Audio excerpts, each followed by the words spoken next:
কুরবানি করা হবে, বুঝতে পেরেছেন? তাকে কুরবানি করা হবে। এমন সময় বাদশাহ আব্দুল মুত্তালিব তিনি ভাবলেন, যাক যুক্তিটা খারাপ না, ভালো যুক্তি দিয়েছে, ঠিক আছে এই পথটাই আমি অবলম্বন করব। 10টা ছেলের নাম লিখে 10টা পেয়ালাতে রেখে 10 জায়গায় রেখে হাত চালা হচ্ছে, হাত চালা হচ্ছে। এমন সময় হাত চালা হলো, ওই হাত যে হাত চালা হচ্ছে, ওই হাত যে এমন সময় সোজাসুজি যে আমার নবী পাকের আব্বা আব্দুল্লাহর নামে উঠে যায়। আবার হাত চালা হলো, আবার সেই নবী পাকের আব্বা জানের হাত নামে উঠে যায়, আবার হাত চালা হয়। এইরকম করে বারবার করে হাত চালা হচ্ছে, আবার সেই নবী পাকের আব্বা আব্দুল্লাহর নাম। এমন সময় বাদশা আব্দুল মুত্তালিব বলেন, ও বাবা আব্দুল্লাহ, তোমাকে আমার আল্লাহ চেয়েছে তোমাকে কুরবানি করে দেব, চলো। আব্দুল্লাহ বলছেন, আব্বা জান ঠিক আছে, আমার আব্বা আমাকে কুরবানি করে আমি খুশি আছি, চলুন আব্বা জান, আমার আল্লাহ যাতে খুশি হয়েছে আমিও রাজি, চলুন আমাকে কুরবানি করে দেবেন, চলুন। এইবার কুরবানি করতে নিয়ে যাচ্ছে। তামাম আরব জগতে খবর পৌঁছে গেছে যে আব্দুল্লাহকে কুরবানি করে দিবে বাদশা আব্দুল মুত্তালিব। মানুষ আর থাকে? কেউ বাড়িতে থাকবে?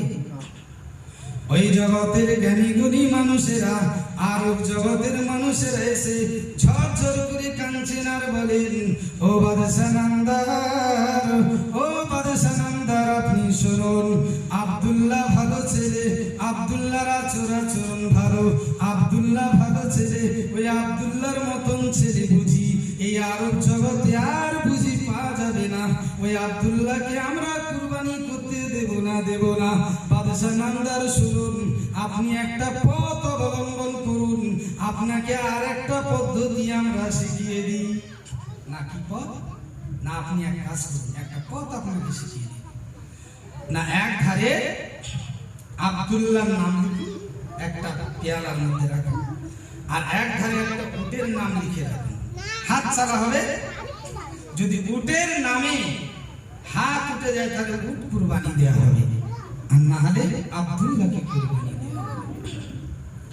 আমার বাপজিরা, ভাইরা, ও যুবকেরা, নওজওয়ানেরা শুনুন, এক ধারে আব্দুল্লাহর নাম, আমার নবী পাকের আব্বা জানের নাম, আর এক ধারে হচ্ছে একটা উটের নাম, এক ধারে হযরতে আব্দুল্লাহর নাম, আর এক ধারে একটা উটের নাম। হাত চালা হলো, ওই হাত যে এক ওই আব্দুল্লাহর নামে উঠে যায়, কি হবে? সমস্যা। বাদশা আব্দুল মুত্তালিব বিশাল সমস্যার মধ্যে পড়েছে। বাদশা আব্দুল মুত্তালিব কাঁদেন, আয় আল্লাহ মাবুদ রে, আল্লাহ তুমি আমার আব্দুল্লাহ কি চাও, আর আরব জগতের তামাম পৃথিবীর মানুষ আমার আব্দুল্লাহ কি চায়। আয় আল্লাহ, আমি বাদশা আব্দুল মুত্তালিব, আমি যে বিশাল পরীক্ষার মাধ্যমে আমি পড়ে গেছি। আরব জগতের মানুষেরা বলেন, আপনি আরো 10টা উট দিয়ে এক ধারে 10টা উট দিন, আর এক ধারে আব্দুল্লাহর নাম দিন, আর এক ধারে আবার হাত চালা হবে, ওই হাত চালা হলো হযরতে আব্দুল্লাহর নামে উঠে যায়। আবার 10টা দিয়ে 20টা হয়ে গেল, হাত চালা হলো, আবার সেই আব্দুল্লাহর নাম, আবার 10টা দিয়ে 30টা হয়ে গেল। এইরকম 10টা করে দিয়ে হাত চালা হচ্ছে, 90টা পর্যন্ত উঠ হয়ে গেল একদিকে, আর একদিকে একা হচ্ছে আমার নবী পাকের আব্বা হযরতে আব্দুল্লাহ, আমার নবী পাকের দাদা জান বাদশা আব্দুল মুত্তালিব আল্লাহর কাছে কাঁদেন, আয় আল্লাহ মাবুদ রে, আমি যে বিশাল পরীক্ষার মধ্যে পড়ে গেলাম, 90টা উট হয়ে গেছে, আপনার 90টা উট পছন্দ হয় না, আব্দুল্লাহ কি পছন্দ হয়েছে, আর 10টা দিয়ে 100 উট হবে, 100 উটের আর আমি বেশি যাব না, 100টা উট যদি পছন্দ হয় ভালো আল্লাহ। বাদশা আব্দুল মুত্তালিব ঝরঝর করে কাঁদেন, আর যদি আব্দুল্লাহর নাম উঠে যায়, আব্দুল্লাহ কি আমি কুরবানি করব। এক ধারে কটা উট? 100 হয়ে গেছে। কটা? 100। আর এক ধারে আমার নবী পাকের আব্বা হযরতে আব্দুল্লাহ নাম। এক ধারে হাত চালা হলো, ওই হাজে আমার বাপজিরা ভাইয়েরা ওই 100 উটের নাম পরিবর্তন হয়ে আমার নবী পাকের আব্বাজান, আমার নবী পাকের আব্বাজানের নামে উঠে যায়। জোরে আমার নবী পাকের আব্বাজান পরিবর্তন হয়ে 100 উটের নাম উঠে গেল। জোরে বলুন সুবহানাল্লাহ। 100 উট বাদশা আব্দুল মুত্তালিব কুরবানি করলেন। আমার নবী পাকের আব্বাজান কুরবানি থেকে আল্লাহ রেহাই দিয়ে দিলেন। কে দিয়েছেন? আল্লাহ দিয়েছেন।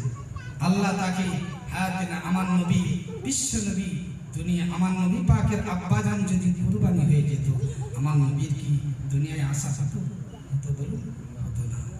সেই নবী পাকের ঘটনা, সেই নবী পাকের জীবনী আমাদের শেষ হবে না, হবে।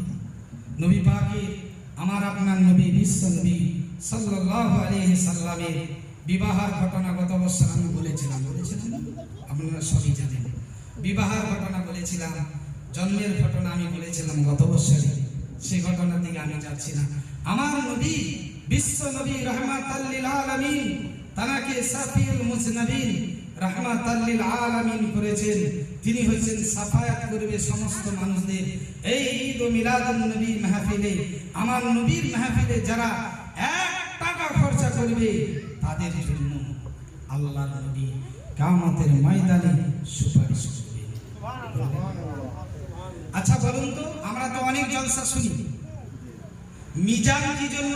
মিজানের পাল্লা, মিজানের পাল্লা কি জন্য? মিজানের পাল্লা কি জন্য?